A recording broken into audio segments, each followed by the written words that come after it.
Welcome, citizens of Gotham, to The Fire Rises, a Batman podcast focusing on all things The Dark Knight and his world. If you'd like to connect with the show, you can find us on Facebook, Instagram, and X at tfrbatpod. And if you have thoughts, questions, comments, or even suggestions for future episodes of the show, you can find us by our email. That's just send those emails to tfrbatpod@gmail.com.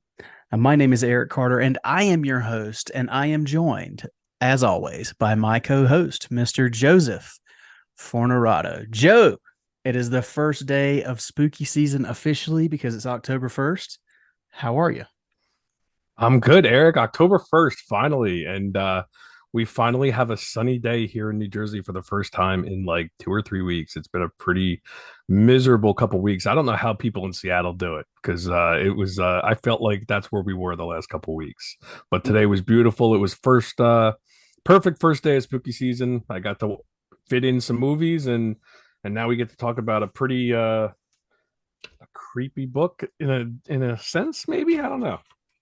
Well, Well, it's death and gloom and doom, yeah. yeah. So, yeah, I not to tangent to the weather too much, but you had some people transitioning from bus stop to house in boats the other day, didn't you? Yes, it was. So we had a tropical storm come up the coast last week, and then just nonstop rain from that point on. And then we had a ton of rain this weekend on top of it. I guess it was a nor'easter. I don't know, but it was just lingering and lingering. And yeah, ton of rain. We had streets flooded, and luckily it washed away, and it wasn't windy or anything like that, so it wasn't a lot of damage, but just a ton of water, a lot of like basements flooded and stuff like that. Luckily, I'm good. My wife kept all of my stuff away from the wall and was great while I was working. No damage to any of my comics or my memorabilia. So I'm very happy after what we just went through over the weekend. So hats That's off good to to my hear. wife for that. Yeah, that's good to hear. I don't know that there's many heartbreaking stories more hurtful than hearing Jamie Drewley talking about the Great Basement Flood and all those comics that he lost. Oh, I And can't imagine. you know what's so sad about it too is you hear those stories and you're like, okay, I'm not going to keep stuff in my basement, but you have to. Like, I don't have anywhere else to put it, so I try to have all these different safeguards in for where I put stuff. And luckily, I'm pretty lucky so far with where I'm at. But everything's off the ground at least, except for the comics, and I just move them away from the wall when I know we're getting rain. So I haven't had any issues. Knock on wood. Nice. Well, let's move on from weather. And before we do get into the main topic of our episode today, I did want to let you guys, our listeners, know again about our partner sponsor. And that, of course, is Organic Priced Books. Joe, we're talking about a big book today. And if you're looking for oversized hardcovers or graphic novels of these big seminal stories, the best place to do that is to go to Organic Priced Books. They are a small business that believes in giving back to the readers. And a great way to give back to this show, if you're listening, is to support us and save some money while you're buying these books. And go to Organic Priced Books. Just use the link in the description of this podcast. And we have two promo codes. You can use the first, tfrbatpod, to save $2 on any order. And you can use our second, TFR Batpod, ship it together. If you're buying 3 or more books, you can bundle it, save 5% on your total order. But that is Organic Priced Books. And Joe, I know you and I have bought several very large collection books here recently, and those things get expensive. So it's great to have a place where not only can we get some support from our listeners, but also save them some money in the process. Don't you think? Yeah, definitely. And we were talking about it on our last episode about Batman Under the Red Hood had that deluxe hardcover come out, and it's a little Mm-hmm. relevant with what we were just talking or what we're going to talk about today. But I did bite the bullet and buy that one. I did not need it in the least. I have the trade, but I could not resist the deluxe version, and I'm glad that I have it sitting on my shelf now. It's a huge book too. It really is. I think it's bigger than the because I had the soft cover. I don't anymore. I think you still do, but Hmm. I think it's bigger than the soft cover. Oh yeah, because it includes the Lost Days, That's right. which the trade did not have that. So I now own that, and that was my justification for buying it, along with it being in hardcover for no reason whatsoever. But it's nicer to have the hardcovers on the shelf. Yeah, absolutely. And I will say one huge benefit of organic price books is that you can actually pre-order these books. Mm-hmm. So a lot of these discount comics websites, the collected edition websites, you can get them, but it's a toss up of whether they'll be available, day of if you're not right online when they drop. But with organic price books, you can actually pre-order, so you're guaranteed to get it, and you're guaranteed to get it at the discounted price. So once again, go check out our link in the description of this podcast. Use our promo codes, save yourself some money, and support TFR in the process.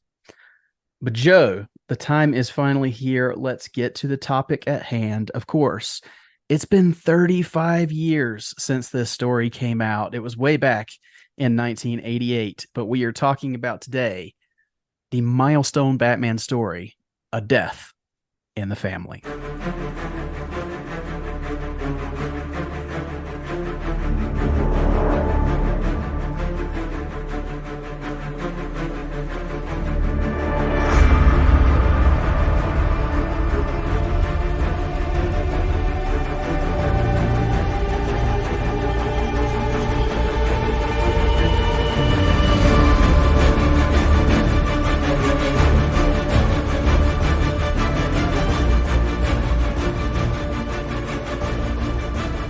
All right, Joe. So we've been kind of you came across this. So tell me what jogged your memory, because we were thinking about what to do on some upcoming episodes, and I think you brought it to my attention, right? Hey, A Death in the Family is it's got an anniversary this year. I want to say I saw it on either a DC account on Instagram or Twitter.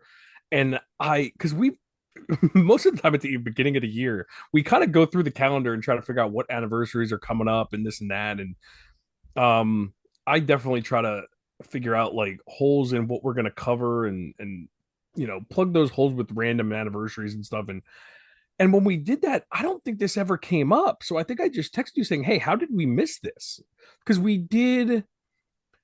What did we do a Jason Todd episode I think in we general? yeah, I think we did, because I remember talking specifically about Jason Todd. I think we did kind of like we did with the Dick Grayson. We did like Exactly. a anniversary of him or something like that.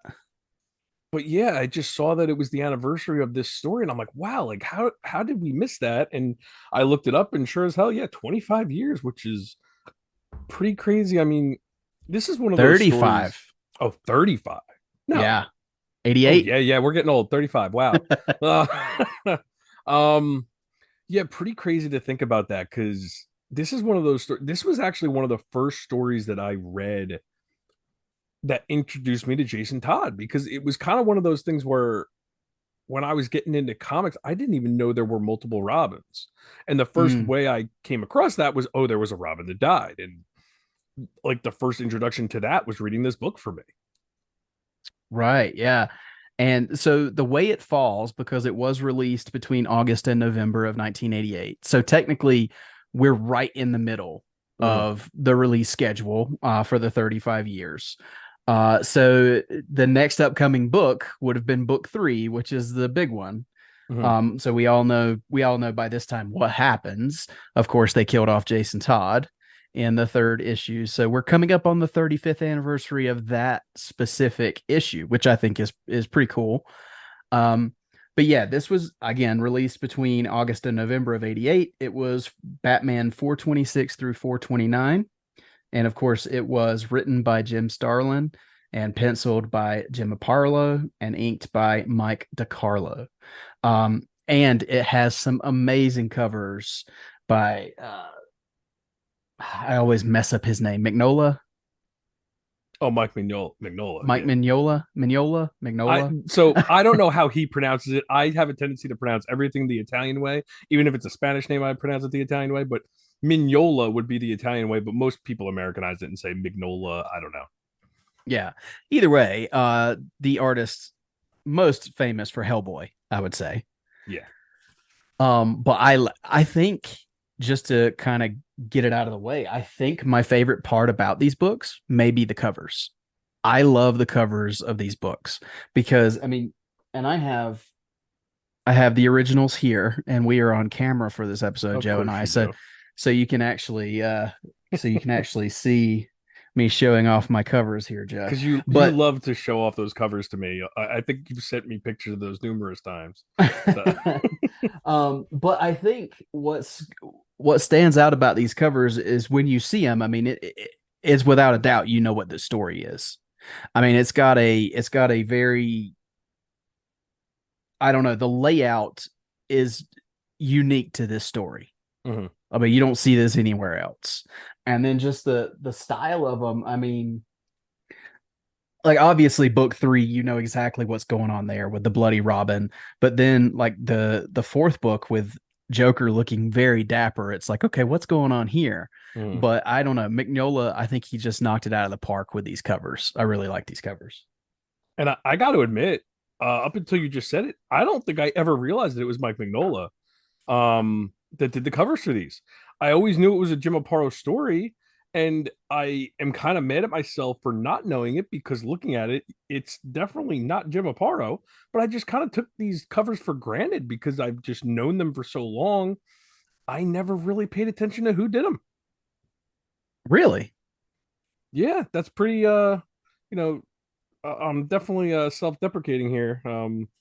Definitely hurting myself by saying this, but yeah, I got to admit when I'm wrong. That's interesting. I mean, and when you notice it, I mean, you can't help but notice once you know it's him. I mean, because he's got a Yeah, very Walt Disney style autograph and yeah, it's his right there name. on the front. The Yeah. autograph is right there, and you can tell the style of the way he draws Batman is pretty obvious. Yeah, for sure. I think it's the mouth because I've always And noticed the that. cow, like the neck Yeah. for me. Yeah. Yeah. Yeah, because it reminds me a lot of his Hellboy, just a Hmm. very flat line mouth and the thick neck. But anyway, I did want to ask you because you and Ryan Lauer on X or Twitter, whatever you want to call it, brought this to my attention. So I'm actually going to steal this little mini game, I'll call it, from the Batman Book Club. And I want to talk about how you read this book. Because I, of course, I have the deluxe edition that came out 2 years ago now. So that's how I read it. But I think you read it a little differently, right? So yeah, I have the DC Comics Classics Library edition, um, which is it's got the now. Does yours have a dust cover or a dust jacket? It does. It's not on there right now, Okay, but yeah, I always take mine off when I read it too. I'm looking at it now, but like, yeah, so it's this one with the it always had that blue cover on the top and the spine with the blue on top and the yellow. Mhm. Uh, they did a couple of these, and I yeah, so I did read it through this. I did not read it digitally. This is how I chose to read it. I had never read this book since I got it. Oh wow. I have the original. I think it's the original, the black trade with just the 4 issues in it. Hmm. It has the iconic, Batman holding the dead Robin on the cover. And it's just black, and it just says Batman: A Death in the Family, I believe. That was the edition that I always had. It was the first time I read it. That was what I had, and I don't think I may have read it digitally since then, but I don't think I ever read it in this version before. And I want to say your version has something different than mine as far as the mine has that extra page of what would have happened if Robin was alive. Hmm. I want to say you have one more addition on yours than what is in mine. There's something else added on yours. Now I feel like we've talked about this before because mine it just says. Now I got to go to it. Now I'm oh, pulling the up. he's alive, thank God. Is that what you're talking Yes, about? Yeah. I want to say yours is a little bit different than mine. So I've got in the back of this and the extras of this book, you have the actual panels that Aparo drew. Mhm. So you have the whole layout. I don't know if that's in yours or not. No, it's not. Mine is Okay, just so the so actual you page. you just have that one panel. Yes. Yeah, so No, this so is so the it's the layout. I have the yeah. layout. Uh-huh. It says he's alive, thank God. Mine's in color. Gotcha. Okay. Yeah. Yeah, I mean, I've got that as well, but it's got the rough sketch with it as well. Yes. Okay. Yeah. And then so it does have, it has the story about how they laid it out. And of course, it's I my favorite part of this particular book, you have the ad where you could call in Oh, okay. and kill him or not. Yeah. Um, so yeah, but there's been a bunch of versions of this released. But what I thought was interesting is you and Ryan were discussing the differences in the art. So I wanted to talk about that just briefly because I was noticing when I was just thumbing quickly through because I didn't want to read too much in my actual floppies. Mhm. But just looking at the art, it's a lot different than what's in this deluxe edition. So I wanted to talk to you about that because I think you were telling Ryan that you prefer the classic art over the punched up art that they have in the new versions. So not necessarily the art, the paper. So I Oh, the want to paper. say my trade, and I don't even know if I still have that or not. I should have looked. That might have the glossy paper. Does yours have the glossy paper? No, so the deluxe It's got has the heavy the construction paper. it does, Yes. but the coloring is redone. It's got very vibrant Oh, it kind of like the Neil Adams how they do sometimes with the newer versions that are released. The color is completely redone and it's kind of punched up from what it was originally. so I think they're always punched up to an extent because back then, and I don't know the terms of this, it's when they had like the dotted colorings, right? Yeah. Yeah, so I prefer it to be touched up from that. But mine doesn't look vibrant like those Neil Adams recolorings are very vibrant. Hmm. I would have to look and see like what the digital version looked like because the digital versions are always the recolorings and the big vibrant colors. But this is a little mine looks a little bit more muted than yours does. I mean, right? This looks a little less colorful than yours.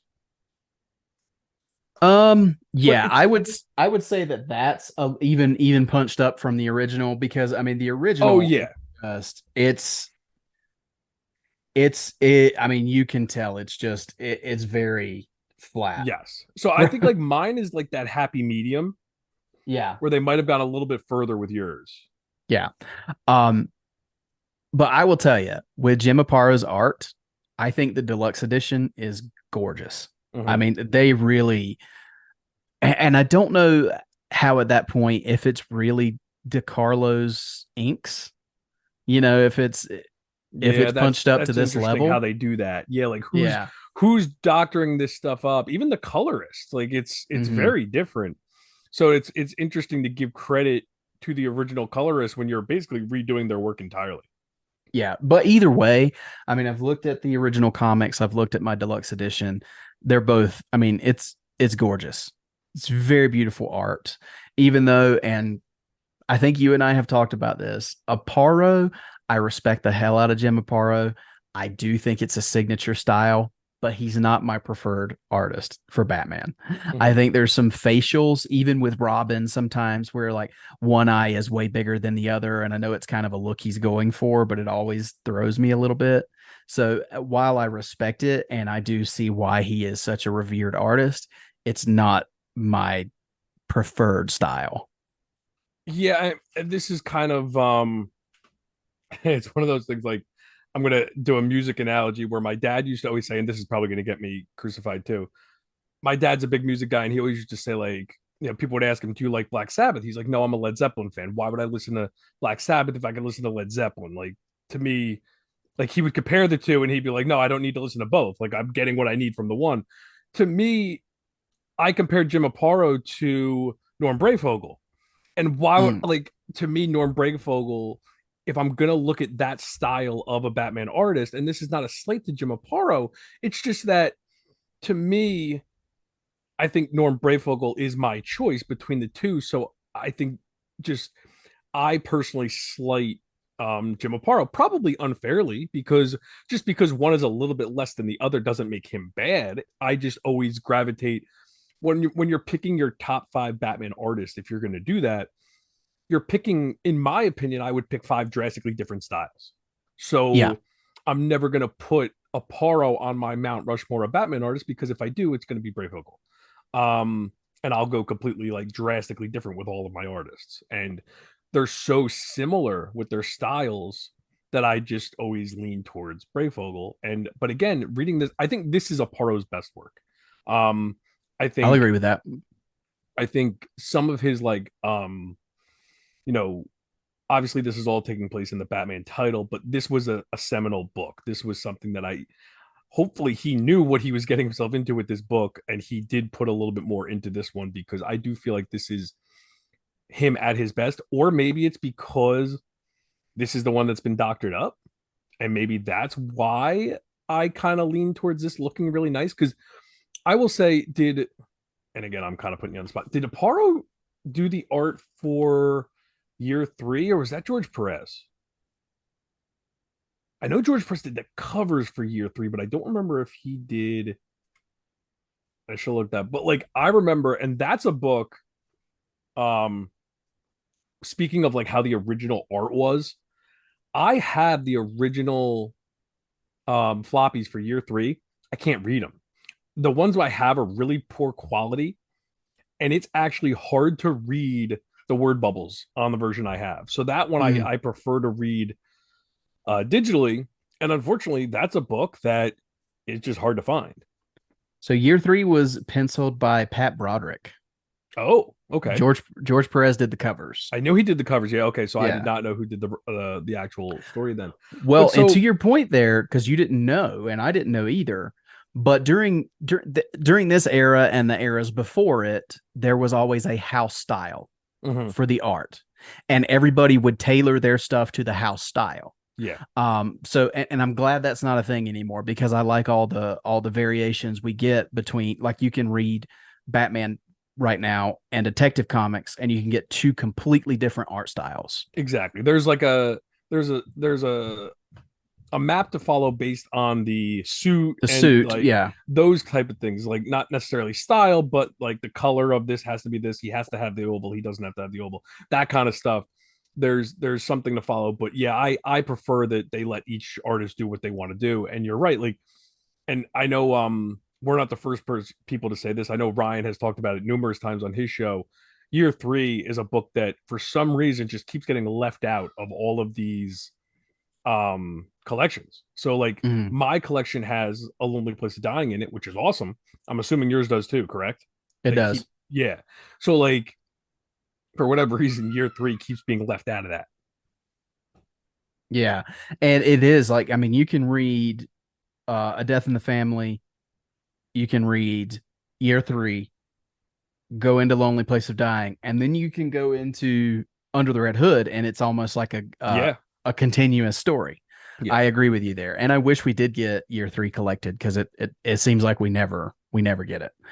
Um, but back to that, and the last thing I'll say on this point, I agree with you about the Brayfogle thing. I think when you've got this house style, Brayfogle was the gold standard of that.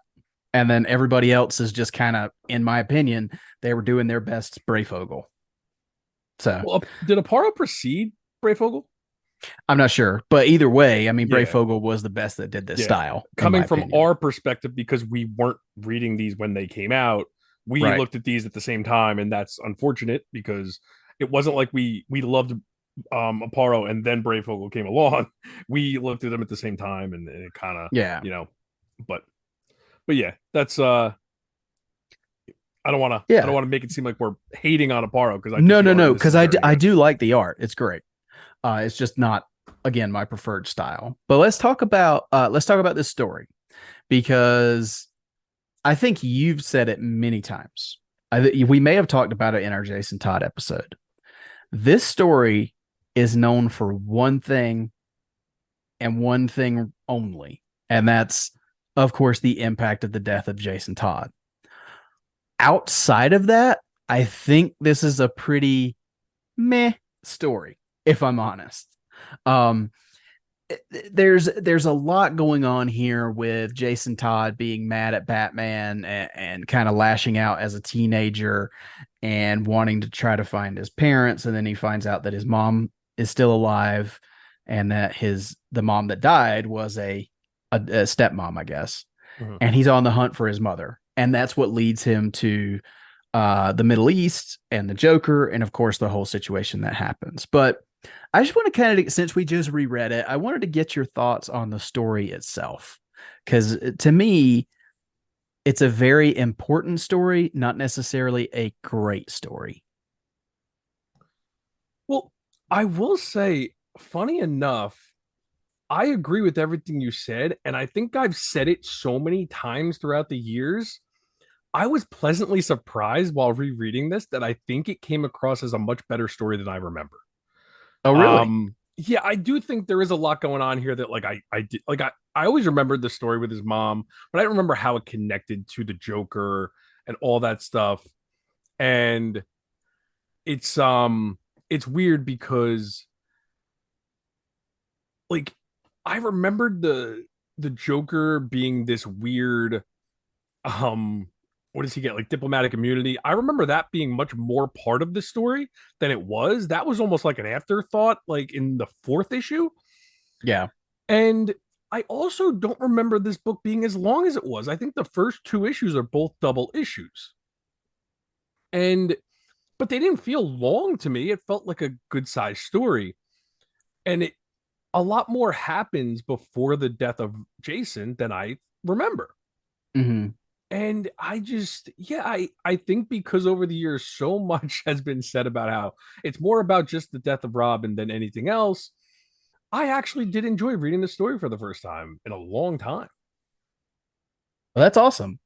I again, I wish I had that experience. I just think, I do appreciate the going into the story, the I guess the trail of Robin trying to track down his mother. I appreciate all that. I think it's when we get into that fourth chapter that it kind of becomes okay for me. Yeah. Because when Joker becomes the ambassador, I know why they did it. They need a reason to explain why Batman's not immediately beating this guy to a bloody pulp after what he did to Robin. And I actually think one of my favorite parts of the entire story is Superman talking Batman off the ledge. Mm-hmm. Like, because he's ready to say, forget the UN, forget diplomatic immunity. And he's ready to straight up, he talks about it in the book. He is ready to murder Joker Mm-hmm. over what happens, which, people that get on their high horse about what Batman would do. I mean, he was ready to do it here. So I think it shows the impact of what's happened to Jason, but the whole thing with him becoming like this ambassador for, I can't even remember what Middle Eastern country, but it was a little hokey to me. So it's like, I think it would have been a little more impactful had we had a sobering issue four of like soaking in, my God, Robin is dead. You know? Yeah, that's a good point because it seems like the focus on issue four is more about Batman trying to get after the Joker and all that hokey stuff. We don't really focus on the death of Jason at all, Mm, as far as the emotional impact. I do apologize if you hear my son that's okay. flipping out upstairs. But but yeah, he but I guess because like I said, I think it's most of this is because I expected so much worse than it really was in for me. I forgot how much Superman played in to part four. Mm-hmm. Um I did like the aspect. I like the whole, the trickery they used to get the Joker in the end. I think was really smart, and the whole, uh, in the court they knew he was going to do something. And if I remember correctly, what is he releases the Joker gas, and Superman inhales it all, and then Yeah, inhales it and flies away. yeah, and then flies away to release it somewhere. And I think that's a smart way to get the Superman to leave. So then Batman and Joker have their conflict. I think that was cool.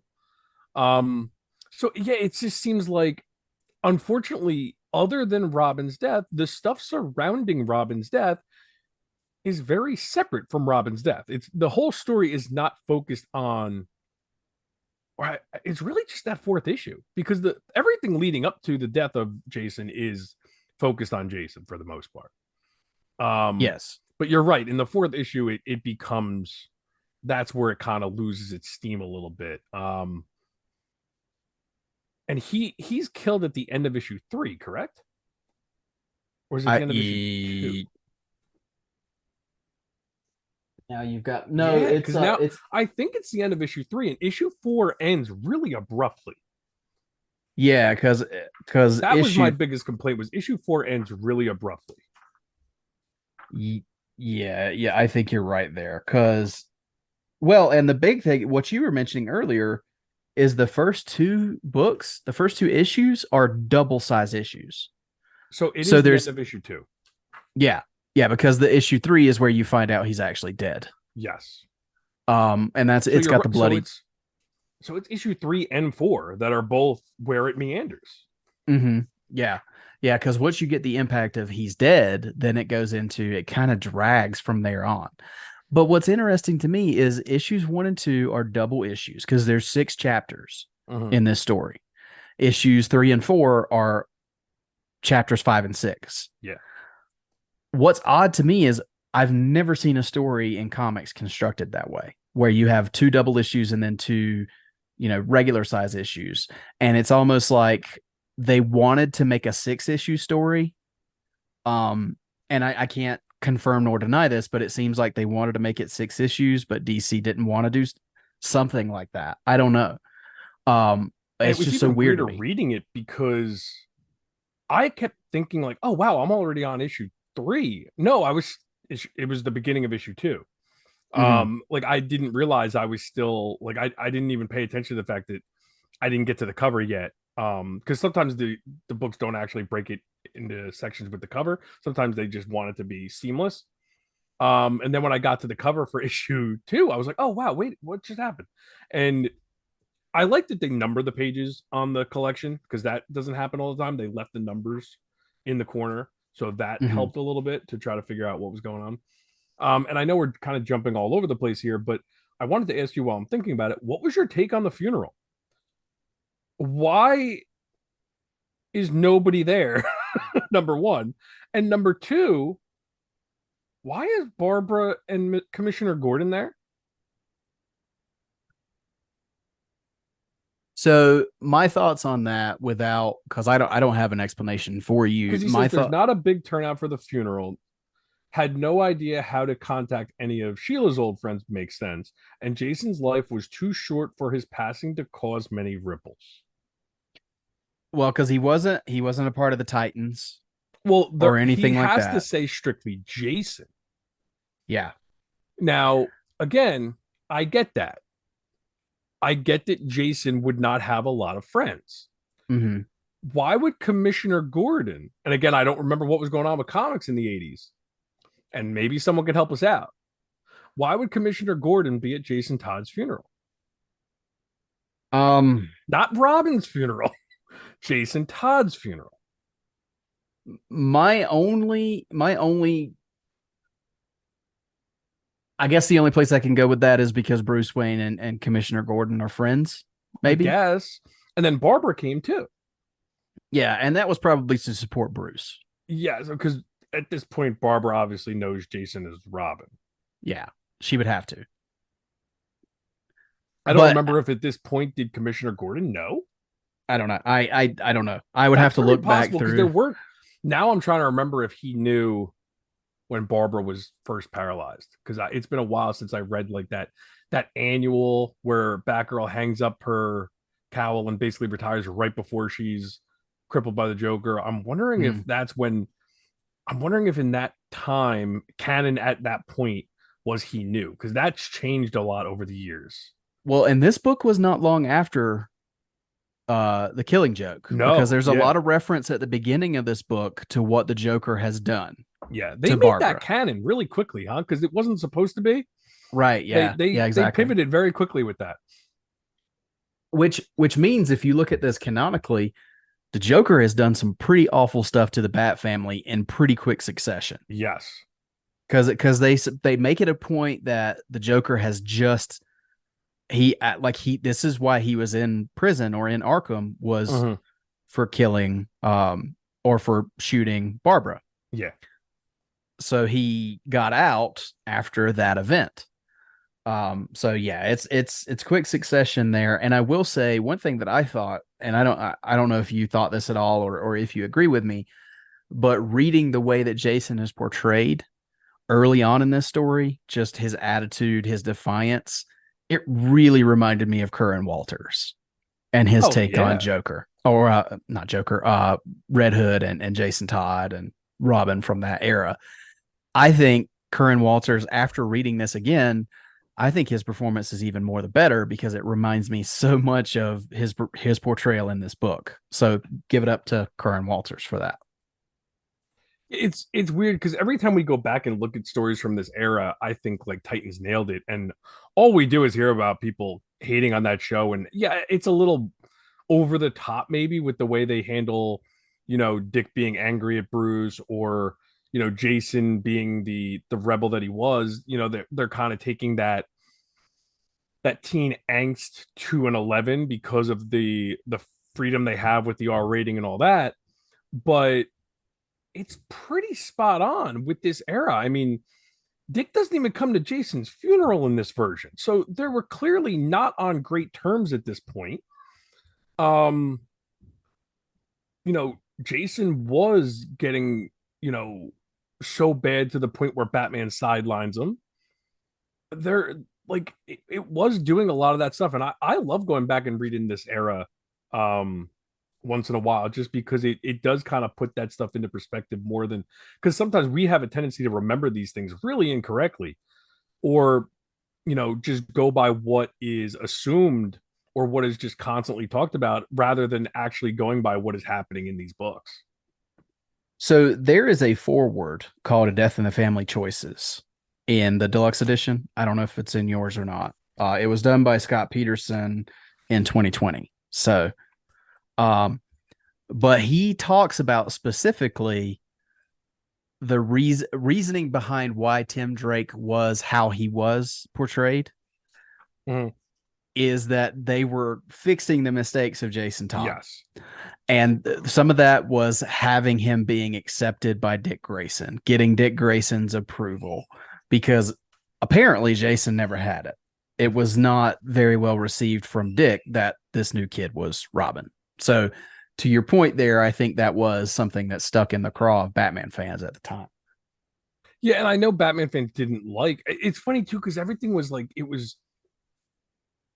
I don't know what the consensus was on pre-crisis Jason, because pre-crisis Jason was just Dick Grayson point 2.0. He was an acrobat. He looked just was pre-crisis the one where they actually dyed his hair to make him look like Dick Grayson. I believe it was. Probably, I think so. There's some weird stuff with that, and then you come back from Crisis and they do a whole new revamp, and this is the Jason that we all know and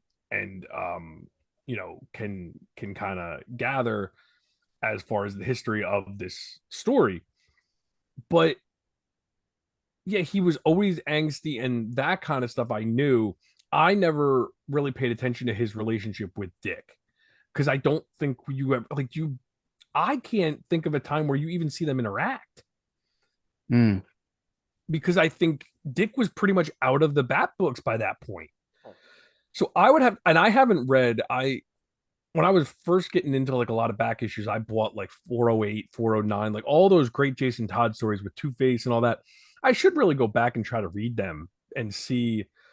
Like, there's the famous one where he pushes the guy off the ledge, and it's like controversial of whether he pushed him or not. Um, they pushed the guy off the balcony. You know that story, right? Or of the Yeah. story at least. Mhm. Um, so I have all those single issues actually, and now it's so much easier just to be able to go on DC Universe and read it. Um, I should go back and see what the deal is as far as his relationship with Dick, what it was actually on paper, as opposed to what we think we remember or what we think it was. Because yeah, there's no doubt that Tim Drake was a huge course correction. they luckily gave him his own identity, but they wanted someone that was much more pleasing and much more he had a much more subordinate relationship with Batman, and not in a bad way. He wanted to be there. He respected everything that was going on in that cave, and with the manners that Batman tried to conduct themselves. That was a huge course correction because nobody liked the fact that Jason was. I mean, he just had his own personality, which is kind of ironic that like they made him so Well, different.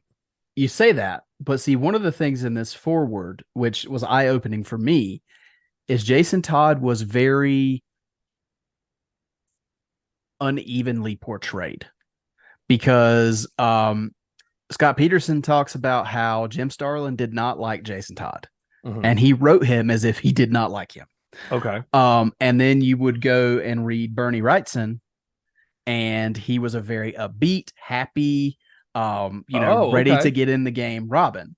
So it's So kind of revisionist history that we all just assume he was always the little I S for lack think of a better I term. think what was going on is because Starlin did write him very differently in the cult, but Yes. it sounds like it was a mandate for him to be written that way in the In the cult. cult, you honestly wouldn't know it was Jason Todd other than the few times it says Jason Todd in the book. Right.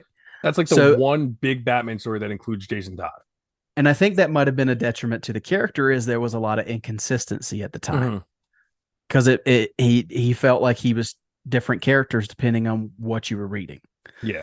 So I think that may have been an issue. But not to kind of move it along a little bit here. I did want to talk about because we've talked about the story and the art and Jason himself.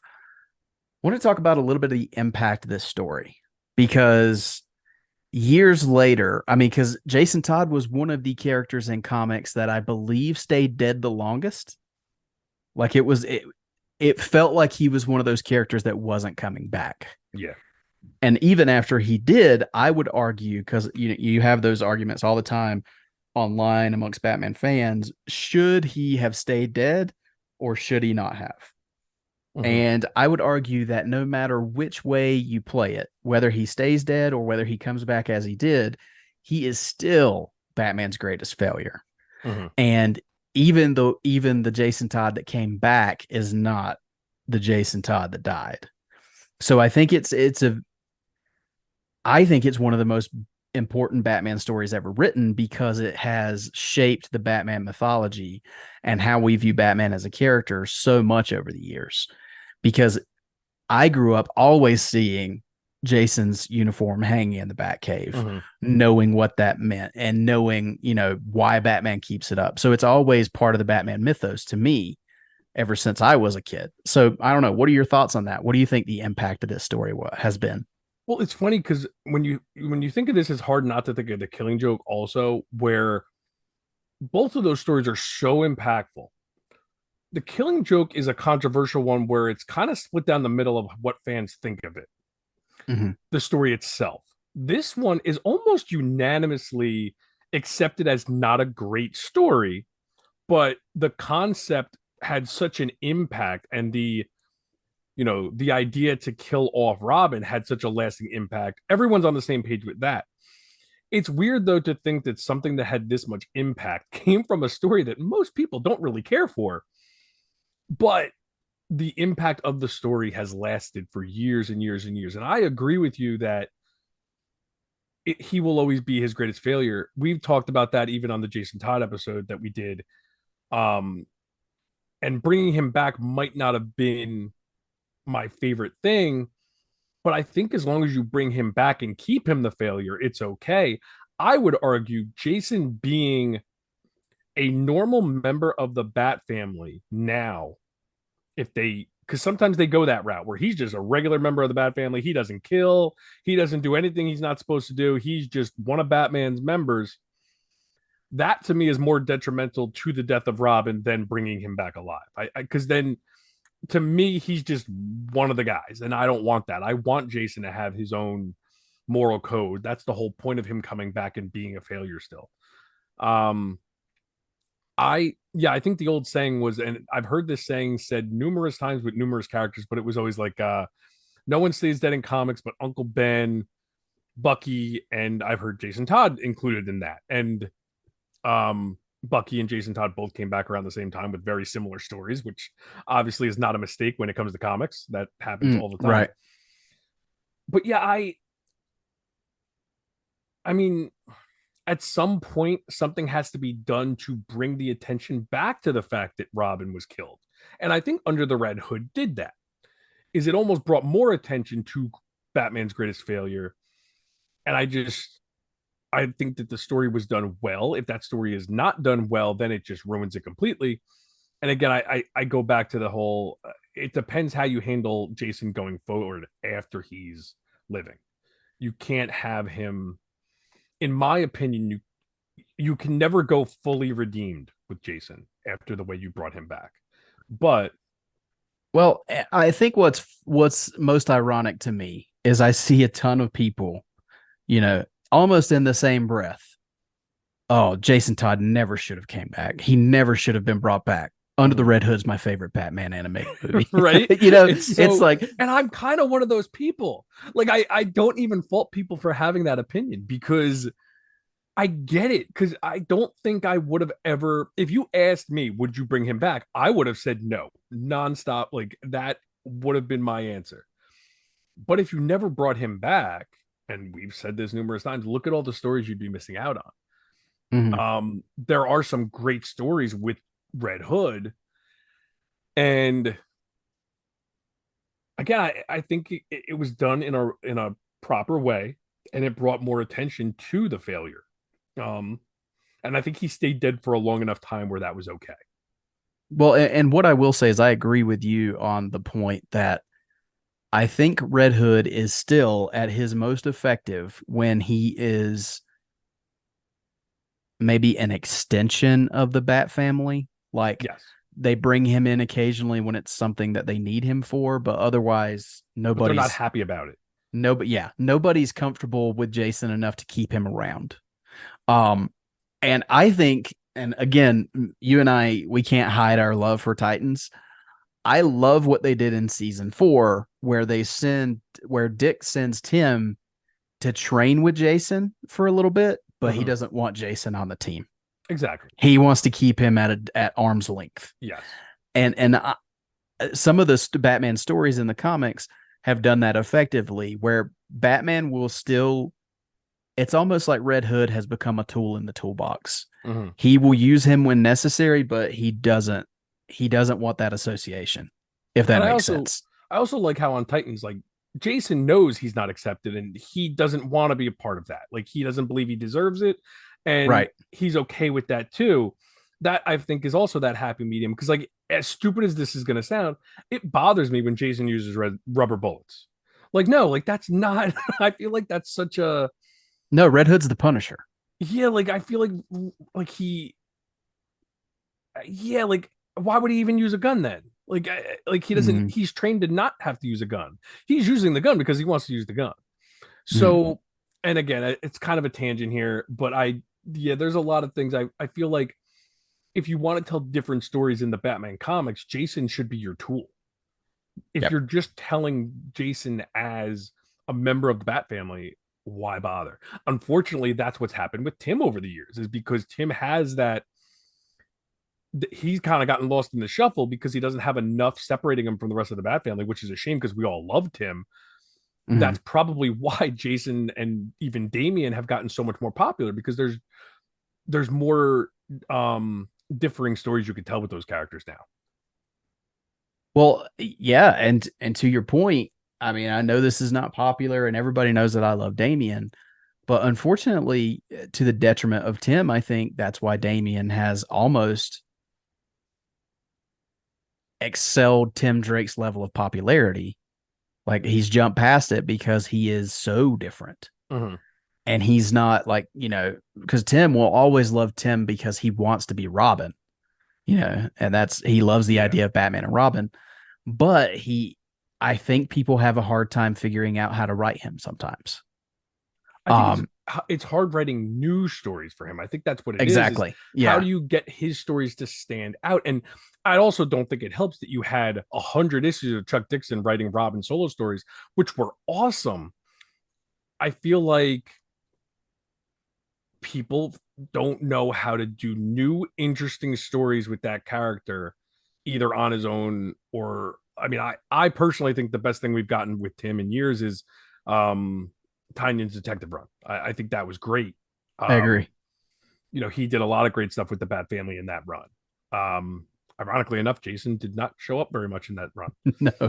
um but yeah, let's get back to Jason here. And Well, I will say I think Jason, current Jason, post Death in the Family, I think current Jason is at his best when it's things like Red Hood and the Outlaws. yes. When he can be separate from the Bat Family, still sort of a hero, anti-hero area, Mhm. but he's doing his own thing. And I Batman's think there to keep him in check sometimes. Like I love right. those mix-ups where he's in Gotham and Batman's like, "What are you doing in my city? Like, you're not supposed to be here. Yeah. I don't want you doing this crap in my city." Like I love those kind of confrontations between the two of them. Yeah, that Outlaws run with Bizarro and Artemis was so much fun. But again, I think Batman seeing that Jason has is back, but seeing him in that red hood in that costume doing Mhm. what he does, I think is every bit the reminder of his failure as the Robin suit is hanging in the Batcave. Mhm. And that's why personally, I'm glad they brought him back because I think it adds another depth, a level of depth to that story and continues to remind Batman, this is why I can't go down that road again, if that makes sense. Yeah, no, I agree. I definitely agree. And we wouldn't have all these stories without a death in the family. But I also love the fact that would we be talking about a death in the family as much as we are if Jason never came back? Would he kind of be the forgotten Robin if he never came back in what was it 2007 2000 yeah something like that 2007 2008. I mean think about that.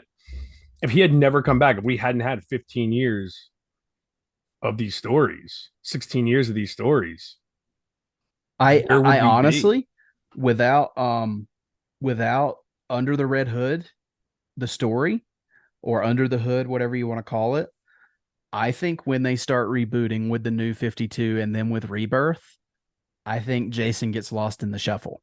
And I Yeah. think I don't think he comes, I don't think there's much mention of him after that. But I think the impact of whether you like it or hate it, what happened in Hush and what happened in Under the Red Hood, I think that brought Jason back to prominence and it makes that a very important story and brought like light back to a death in the family. Yeah. So, and now 35 years later, we've got deluxe editions and it's a very, it's a very important story, regardless of whether you think it's great or good or whatever. So yeah, I think it's a hugely impactful story, and I'm glad we got to talk about it a little bit here. But is there any other big, huge key points you wanted to bring up about a No, death I in the mean family? just think about the fact that we're here talking about a death in the family, and our conversation naturally went right to Red Hood. I think that says Mm-hmm. a lot because I think that character is more interesting than what we got in this story.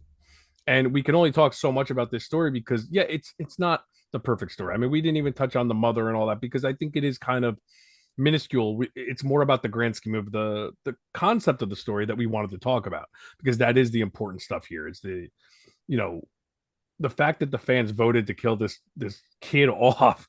I know there's the controversy about someone that had the automatic dialer and all that kind of stuff, but imagine how I didn't even think of this. If he lives in this story, do we ever talk about this story ever again? No, I think Right? it's a footnote. I Like think it's if one of those 88 comics that just like it's probably in the 10-cent box. like how You know, crazy is it to think of that? Like if it was just he lives and that was it. you know what? I'm glad you brought that up because I do want to discuss this. How legitimate do you think the results were? How do you make a story titled "The Death in the Family" if you didn't want to kill him off? Right. See, Like, could you because like?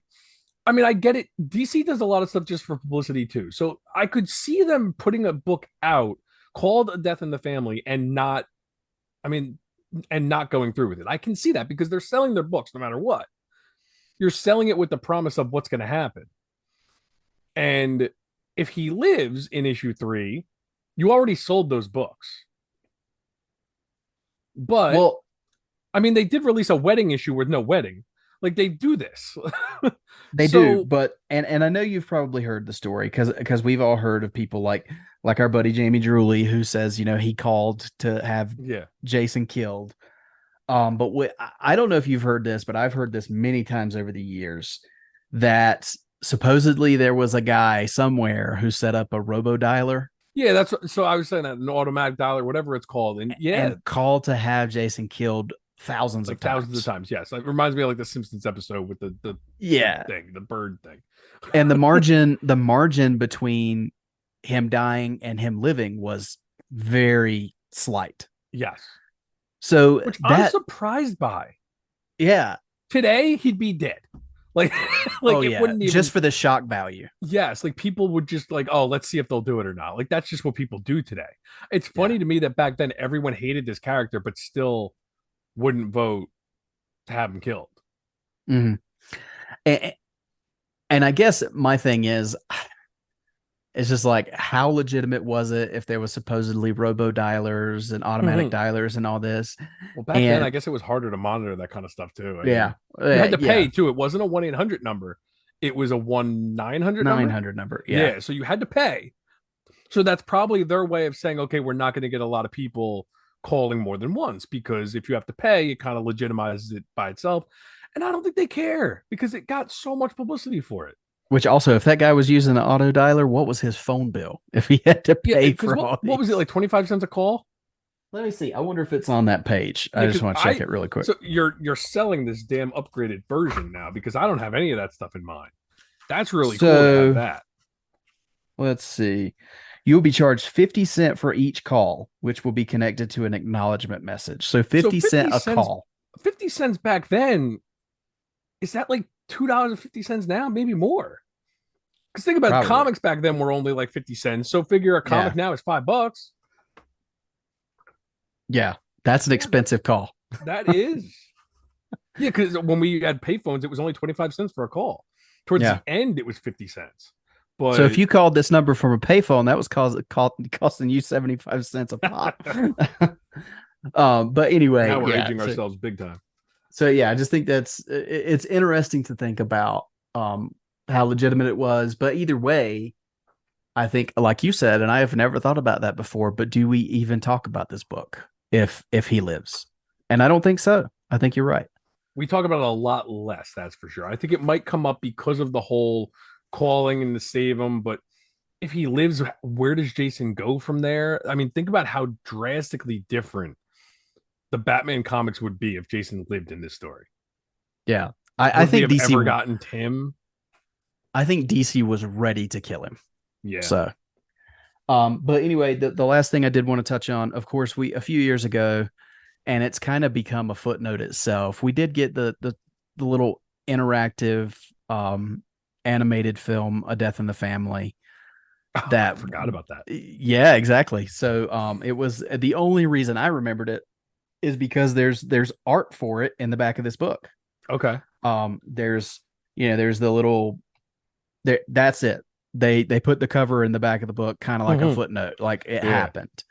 Um but yeah, it's interesting because they did bring back the voices, some of the voices for it. And I thought it was a neat idea that really didn't go anywhere. Like once you've gotten over the appeal of being able to choose and going through it, I think you watch it once and you're kind of done. It did not live up to Under the Red Hood at all. So, but I did think it was worth a mention since it's a death in the family. No, I agree. And I remember really being excited for that when it was released. And I'll be honest, I do think it was a fun new thing to try. I think the whole choose your ending thing was cool. Um, I think the biggest detriment to that in the grand scheme of things is most people don't use the discs anymore, and you could only do it on the disc version. So that probably hurt a lot of it. Um, and when you watch the digital version, if I remember correctly, it just plays through a very quick version of the recap of Under the Red Hood, right? Like it's pretty quick. And now that you said, I should go back and watch it because it's only like 20 minutes long if you just watch like the regular version. Yeah. It's not very long at all. Um, they did some fun different things with some of the other characters. Like they had their version of what they would do if he survived. I thought it was cool, but again, it's not something I revisit very often. I haven't revisited it since we got it. But yeah, definitely worth mentioning. And I thought it was a cool experiment that hey, it didn't pan out, but I like when DC tries those things. Yeah. Same. This one didn't work out, but I mean it is a part of the history of a death in the family, and it marks how important that story is. So I thought it was worth a mention. Mm-hmm. But anyway, Joe, I think that's a good spot to put a pin in it for this episode.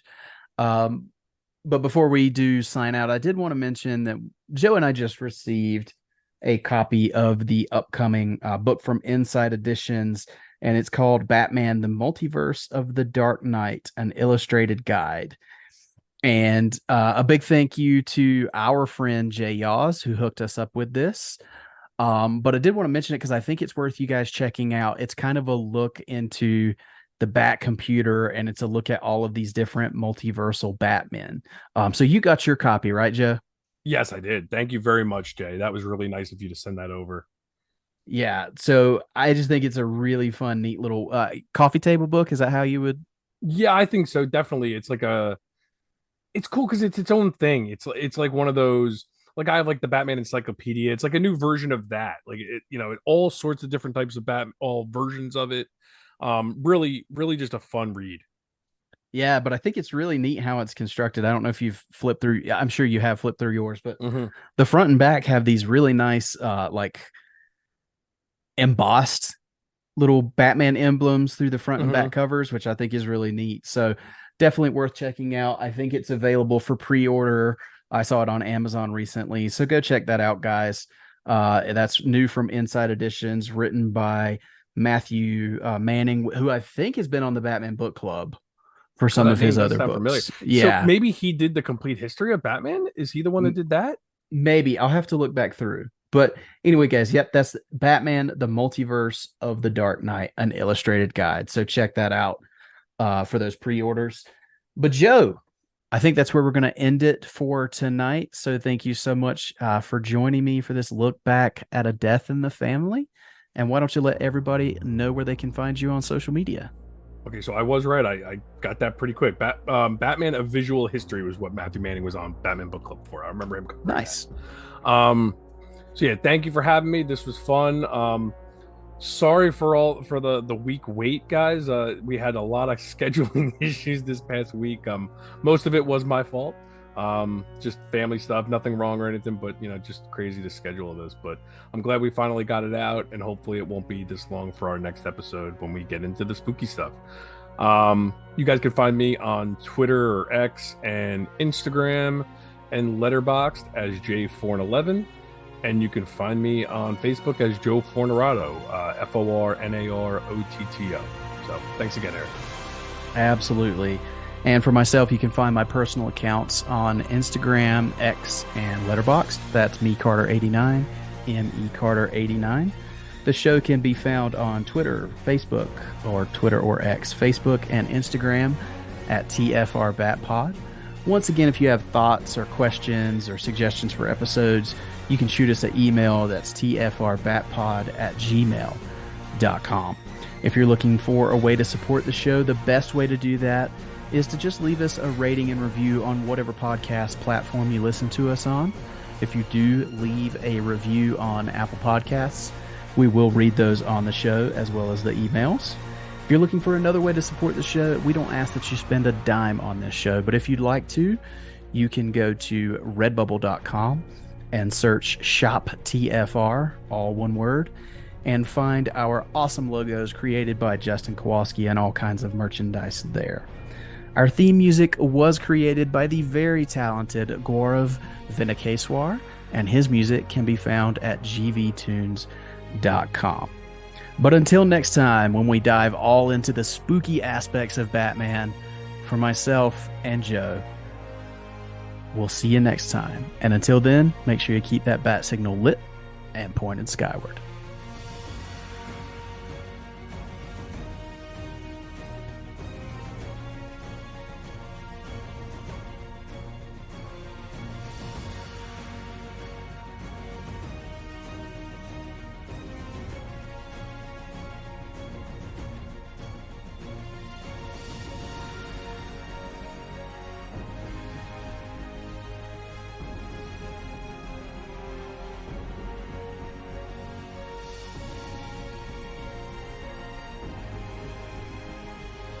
Batman was created by Bill Finger and Bob Kane and is the sole property of Warner Bros. Discovery. The Fire Rises, a Batman podcast, is in no way associated with Warner Bros. Discovery, DC Comics, or DC Studios.